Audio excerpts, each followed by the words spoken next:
under the bright lights of a Super Bowl, surrounded by champions. The crowd roars, the camera flashes, the confetti falls, and in the middle of it all, one man stands tall. A man of steel. A man who gave everything he had for the game he loved. That man was Mike Webster, the heart of the Pittsburgh Steelers dynasty. The center, not just in position, but in soul, of a team that ruled the 1970s. He was the one who snapped the ball to Terry Bradshaw, cleared paths for Franco Harris, and protected the pocket like his life depended on it. He did his job with quiet pride, with blue-collar toughness, and with a loyalty that defined what it meant to wear black and gold. He won 4 Super Bowls. He became a Hall of Famer, and he earned a name that would echo through Steelers history, Iron Mike. But behind that name, behind the glory and the championships, was a man who was slowly breaking, one hit at a time. When the cheering stopped, when the pads came off, and the lights went out, the game that made him a legend began to destroy him. This is the story of how football's toughest warrior became the face of its darkest truth. The story of how the NFL's golden era came with a hidden cost. The story of Mike Webster, the man who gave everything to the game and lost everything because of it. Welcome to Black and Gold Legacy, where we tell the untold stories of courage, heartbreak, and the legends who built Pittsburgh's football soul. If you love stories of grit, glory, and heartbreak, don't forget to like, share, and subscribe, because this is one story you'll never forget. Early life, small town, big heart. Before he became Iron Mike, before the trophies and roaring crowds, Mike Webster was just a kid from a quiet town in Tomahawk, Wisconsin. Born on March 18, 1952, Webster grew up in a world far removed from the spotlight, a small, working-class community where every day began early and ended with sore hands. His parents taught him the kind of lessons that don't come from books: hard work, humility, and finishing what you start. He wasn't born into greatness. He built it, one chore, one practice, one small step at a time. At Rhinelander High School, Webster wasn't the biggest or the flashiest, but he was determined. Coaches saw something in him, a quiet intensity, a natural strength, and a mind that understood the game better than most. He didn't crave attention. He just wanted to be better every single day. Those early years shaped the man he'd become. When other kids were out celebrating wins, Webster was in the gym. When others gave up, he stayed on the field, working until the last whistle. That relentless discipline earned him a scholarship to the University of Wisconsin-Madison, where his journey truly began. At Wisconsin, he wasn't just another lineman. He was the example, dependable, sharp, and strong. His coaches described him as a worker who made everyone else better. He didn't shout or boast. He led with effort, and everyone noticed. It was there, in the cold fields of Madison, that Webster developed the iron will that would later define his entire career. He learned to play through pain, to stay calm under pressure, and to value team above self. Those Wisconsin winters were brutal: snow, cold, exhaustion, but Mike thrived in them. He knew toughness wasn't just physical, it was mental. It was about showing up, no matter what. And when the NFL came calling, Mike Webster didn't dream of fame or fortune. He just wanted to work. He just wanted a chance. Draft Day 1974, the greatest class in history. It was the spring of 1974, a time when the Pittsburgh Steelers were still searching for something more. They had pieces of greatness: Terry Bradshaw, Mean Joe Green, Franco Harris, but they needed the final parts to complete the machine. That year, the NFL draft would quietly become the most legendary draft class in football history. Names like Lynn Swann, Jack Lambert, John Stallworth, and Mike Webster were all chosen by the Steelers for future Hall of Famers in one draft. And tucked away in the 5th round, almost as an afterthought, was a center from Wisconsin, Mike Webster. No headlines, no fanfare, just a kid with thick arms, quiet eyes, and a work ethic that would soon become legend. When Chuck Noll, the Steelers' head coach, looked at Webster's tape, he saw something others missed. A player who didn't make mistakes, who studied every angle, who treated every snap like it was a championship rep. The Steelers were a blue-collar team from a blue-collar city. They didn't need stars, they needed workers. And Mike Webster was exactly that. When he arrived in Pittsburgh, He was buried on the depth chart behind veteran center Ray Mansfield. But Webster didn't complain. He just went to work, first in the weight room, then in the film room, then on the field. Every day, every rep, he got stronger, faster, smarter. Teammates remember him staying long after practice ended, snapping footballs into a tire until his hands bled. He'd tape his wrists so tightly they looked like armor, and by the time he was ready to play, he'd built a body that could withstand anything. By 1976, just 2 years after being drafted, Mike Webster had earned the starting job, and from that moment on, the Steelers' offense would never be the same. No more uncertainty, no more weak links. At the center of the greatest team in football stood a man who was as dependable as steel itself. The Steelers didn't just draft a player that year. They drafted the foundation of a dynasty. The Iron Man of the Steelers. By the mid-1970s, the Pittsburgh Steelers were no longer a team trying to prove themselves. They were becoming the standard of excellence in the NFL. And at the heart of that transformation stood Mike Webster, the man who turned the center position into an art form of toughness and precision. He wasn't the loudest voice in the locker room, not even close. While others shouted, Webster listened. While others celebrated, he studied. He was the kind of player who didn't need to say much, because everyone knew exactly what he stood for. Webster approached every practice with the same intensity he brought to game day. He'd line up across from Mean Joe Green, one of the most feared defenders in football, and take hit after hit, never backing down. He treated every drill like a war, and every snap like it decided a championship. His teammates began calling him Iron Mike.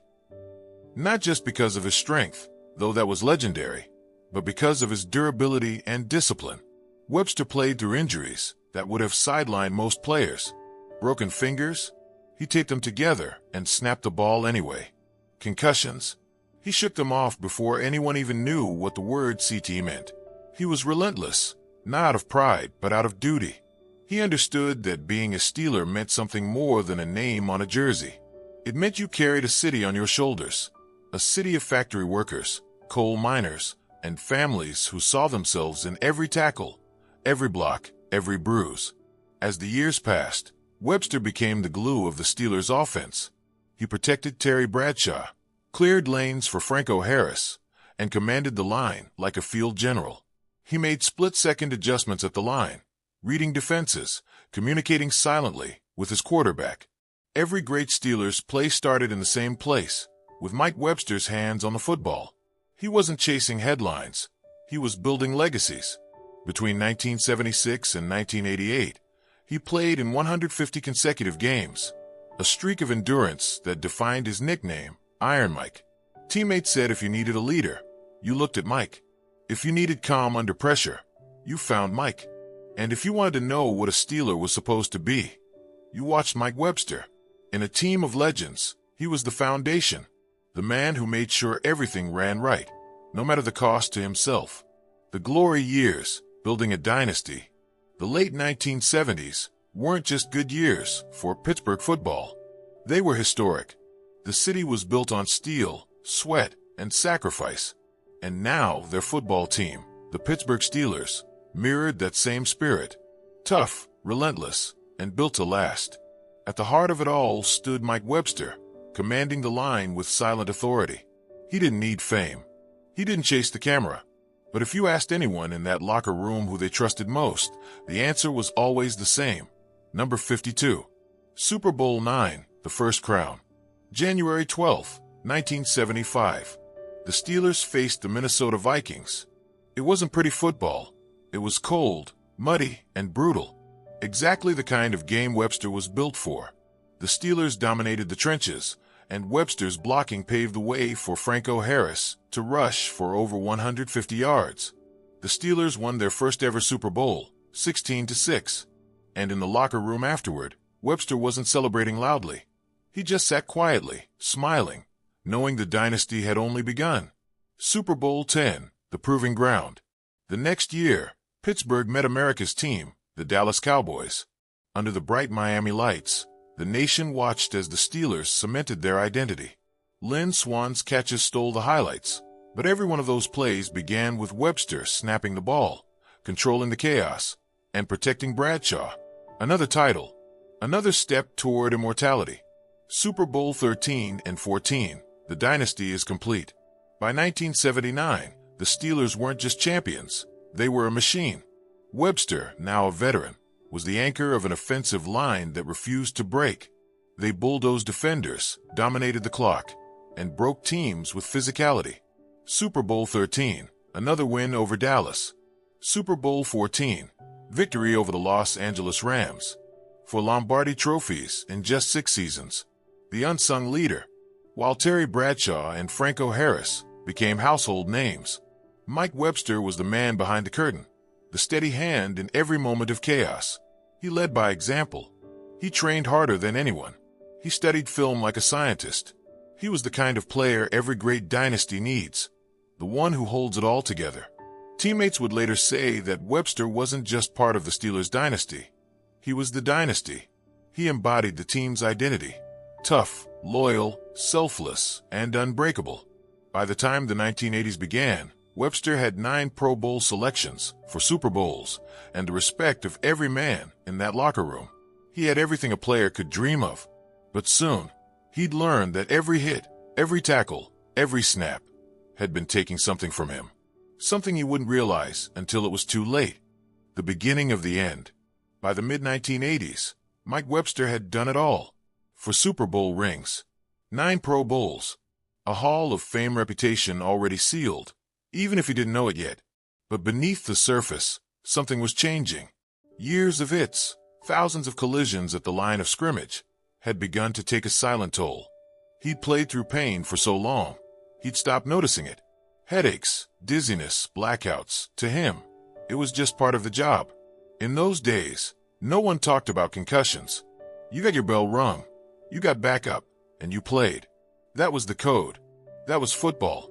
But the game that had made Mike Webster a legend was slowly breaking him down, not just physically, but mentally. The final seasons. By 1986, the Steelers dynasty was fading, and Webster was one of the last of the old guard still standing. He'd become more than just a player. He was a mentor, a teacher, the last link to the glory years. Even as his body aged, his work ethic never changed. He was often the first man in the gym and the last to leave. But the injuries were catching up. His back hurt, his hands ached, and the pounding never stopped. In 1988, after 15 years in Pittsburgh, Webster finally stepped away. Not because he wanted to, but because his body had given him no choice. He spent his last 2 seasons with the Kansas City Chiefs, mentoring younger linemen before finally retiring in 1990. The warrior without a battle. For most players, retirement is rest. For Mike Webster, it was confusion. He didn't know how to stop working, how to live without the game that had defined every part of his being. He missed the structure, the routine, the fight. And slowly, the man who once commanded locker rooms began to fade into isolation. At first, it was small things, forgetting appointments, misplacing things, mood swings. But over time, it became something darker. The man who once lifted teammates on his shoulders was now fighting a battle no one could see. A battle that would soon consume him completely. The hits he took for glory had never really stopped hitting him. The fall, the game that broke him. When the cheering stopped, the silence hit harder than any tackle ever could. For Mike Webster, life after football wasn't retirement, it was survival. He had spent nearly 2 decades training his mind and body to take punishment, to fight through pain, to never show weakness. But without the game, there was no routine, no purpose, no next Sunday to prepare for. The same discipline that made him unstoppable on the field now became his prison outfit. The decline begins. At first, it was subtle. Mike would forget small things, directions, names, where he parked his car. Then it became worse. He'd wake up in the middle of the night, disoriented and panicked, unsure of where he was. Friends and former teammates started to worry. He couldn't hold conversations. He'd lose focus mid-sentence. The man who once memorized defensive schemes, like a chess master, now struggled to remember his own phone number. Doctors couldn't explain it. They said it was stress, maybe depression, maybe just aging. But no one really understood what was happening to his brain, because at that time, no one wanted to. Losing everything. As his mental health deteriorated, His personal life began to collapse too. His marriage fell apart. He drifted away from his children. He struggled financially, often unable to manage his own money or sign basic forms. The man who had been the strongest player on the field was now living out of his car, sleeping under bridges near Pittsburgh. He was a Hall of Famer, a four-time Super Bowl champion, and he was alone. Former teammates would occasionally find him, offer help, try to get him back on his feet. But Mike's pride, that same pride that once fueled his greatness, wouldn't let him ask for help. He was still Iron Mike, even if the iron was starting to rust. The breaking point. Years of head trauma had done their damage. Webster's mind was betraying him. He'd lose track of time, experience bursts of rage, then sudden sadness. He'd go days without sleep, then vanish for weeks at a time. It was the darkest chapter of his life, a slow, invisible battle no one knew how to fight. The game he loved had built him into a legend, but it had also left him broken, forgotten, and unprotected. When Mike Webster passed away in 2002, he was only 50 years old. To the outside world, it looked like another sad story of a retired athlete gone too soon. But in truth, it was much more than that. It was the beginning of a reckoning, one that would shake the entire NFL to its core. The discovery that changed football. When Mike Webster died in 2002, it was supposed to be the quiet end of a forgotten legend story. But it wasn't the end. It was the beginning of something much bigger, something that would shake the foundations of the sport he loved. After his death, the Allegheny County Coroner's Office received Webster's body. Among the people who examined him was a Nigerian-born forensic pathologist named Dr. Bennet Omalu, a man who had never even watched American football. When Dr. Omalu looked at Webster's brain, something didn't add up. For a man who was only 50, his brain looked far older, riddled with damage that shouldn't have been there. There were no tumors, no major trauma, but under the microscope, Dr. Omalu saw something no one had ever officially documented before.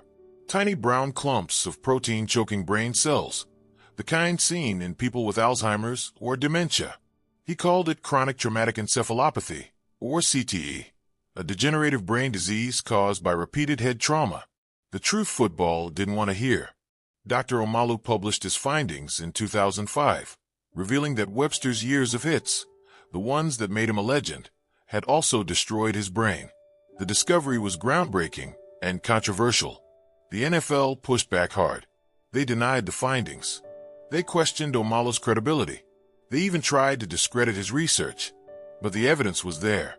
Webster's story became the undeniable truth that football could no longer hide from.